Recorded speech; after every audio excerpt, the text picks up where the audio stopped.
Alors bonjour à tous, de partout vous allez nous suivre. Je suis Gilbert Koumamou Agila Rochka de la structure CRC. Je suis étudiant à la faculté de médecine. Pour le goût et le bonheur de la science, le partage et l'amour de la science, nous disposons de cours d'encadrement pour vous. Merci de nous laisser vos questions en commentaire et de vous abonner massivement. Nous publions, nous proclamons la science. Alors aujourd'hui, nous sommes avec vous pour un cours qui s'intitule la sémantique médicale, comme vous pouvez le constater. Alors, c'est quoi la sémantique médicale? Pour savoir ce que c'est la sémantique médicale, nous commençons par vous expliquer ce que c'est la médecine. Introduction.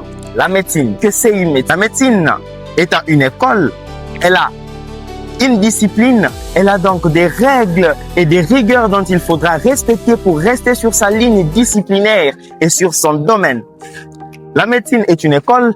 La médecine est un art, la médecine a un sens, ce qui veut dire que la médecine s'est fait avec attention, avec les 5 organes des sens, mais aussi bien sûr avec les bons sens. Parce que le médecin doit commencer sa thérapie, bien sûr par son apparence, son habillement et son aptitude physique. Un art, elle a aussi de l'harmonie. La médecine se pratique avec de l'harmonie, de la beauté, du sérieux et de la rigueur parce qu'elle est tout d'abord une école et une discipline. La médecine est une science. Elle a un objet. Quoi l'objet de la médecine? L'objet de la médecine, c'est l'étude de la vie humaine. L'étude de la vie humaine, sachant que la vie humaine a 3 états. Les 3 états de la vie humaine sont l'état normal, l'état anormal ou l'état de la maladie. Comme on disait, son objet, c'est à 3 états. Mais l'état anormal, qui est l'état de la maladie, l'état normal, qui est la bonne santé, mais aussi l'état d'infirmité. Nous allons voir ça plus tard. Alors, la médecine étant une science, elle a aussi ses méthodes. Par exemple, nous avons les méthodes expérimentales dans les laboratoires où on passe par le prélèvement des échantillons et puis par expérience, on pratique de la médecine. La médecine étant une science, elle a aussi son objectif. Alors, quel est l'objectif de la médecine? L'objectif de la médecine, c'est de préserver la santé et la vie et la bonne santé humaine. La médecine étant une science, elle a aussi un langage. Le langage de la médecine, justement, qui est un outil très important, indispensable pour la communication entre les professionnels de santé, les professionnels et les personnes qui ont étudié, bien sûr, l'art de guérir. Alors, nous pouvons, de ce fait, définir la sémantique médicale, tout en ne pas oubliant que la médecine est une école, la médecine est un art, mais aussi une science. Sémantique médicale. Par définition, la sémantique médicale est une science qui s'occupe du langage et de termes médicaux. La sémantique va utiliser 3 principaux piliers que nous avons, donc le radical, le préfixe et le suffixe. C'est donc les 3 unités de sens que nous avons. Nous avons le préfixe, nous avons le radical et nous avons le suffixe. Alors, je vous prends l'exemple d'un radical qui est gastro, c'est un radical qui fait plus allusion à l'organe que nous appelons estomac, et un suffixe que nous avons algie fait bien sûr allusion à la douleur. Ensemble, ces radicales plus ces radicales gastro bien sûr, plus les suffixes algie qui nous donnera gastralgie, douleur au niveau de l'estomac. Alors, ainsi nous pouvons voir les chapitres 1 de notre cours de la sémantique médicale qui est bien sûr le langage. Nous avons défini ce qu'était un langage comme un outil qui permet l'expression, qui permet la communication entre les personnes et les professionnels de santé, entre toutes les personnes qui ont étudié l'art de guérir. Nous avons donc vu un exemple ici et je pense que vous savez désormais ce que c'est la sémantique médicale. Alors, nous aurons le chapitre 2 qui est intitulé la santé et la maladie. Ça, c'est le chapitre 1, le langage. Le chapitre 2, santé et la maladie.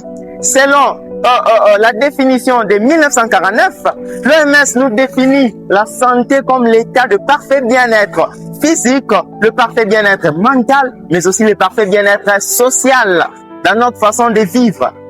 Et nous insistons que la santé n'est pas seulement l'absence de la maladie et non plus seulement l'absence de l'infirmité. Parce que la santé implique aussi bien sûr la vie sociale. Avant de définir la santé, voyons finalement ce que veut dire maladie. C'est l'état anormal, un état de déséquilibre de la santé. Ce qui veut dire qu'il est très difficile de rencontrer des personnes qui soient en état parfait de la santé du point de vue psychique, du point de vue physique, mais aussi du point de vue social. Parce que tout de même, un simple déséquilibre fait que vous n'êtes pas en bonne santé. Raison pour laquelle en sémantique médicale, nous disons vous êtes en bonne santé apparente. Nous avons défini ce qu'était une maladie. Voyons alors les types de maladies que nous avons. Nous avons les maladies asymptomatiques. Une maladie asymptomatique, c'est une maladie qui ne vous présente pas un symptôme prédéfini pouvant vous conduire à un syndrome pour poser un diagnostic clair. Et bien sûr, restez parce que le troisième chapitre, nous parlerons de la symptomatologie. Alors, les maladies du type idiopathique. Une maladie idiopathique, c'est bien sûr une maladie qui... La maladie idiopathique, c'est une maladie dont on ne connaît pas directement la cause et qui demande beaucoup plus d'attention pour diagnostiquer la cause de la maladie. Les maladies auto-immunes, ce sont les maladies qui sont produites bien sûr par l'organisme lui-même. Donc c'est un peu comme l'autodestruction de l'organisme lui-même. Les maladies iatrogènes, ce sont bien sûr des maladies qui peuvent être causées par un personnel soignant, mais surtout de manière involontaire. Par exemple, par une injection, le personnel soignant par manque de soins peut vous infecter, mais j'insiste, d'une manière involontaire. Les maladies nosocomiales, maladie du type nosocomial. Alors, une maladie nosocomiale, c'est toute une infection ou une maladie que vous attrapez dans un lieu de santé. Un exemple, vous allez à l'hôpital, par exemple, pour la malaria, et puis plus tard, la malaria, bien sûr, le paludisme, et puis plus tard, on vous retrouve avec les signes ou les symptômes de typhoïde que vous avez attrapé à l'hôpital. Alors, la typhoïde sera donc une maladie nosocomiale. Les maladies opportunistes, ce sont les maladies qui sont causées par l'affaiblissement du système immunitaire.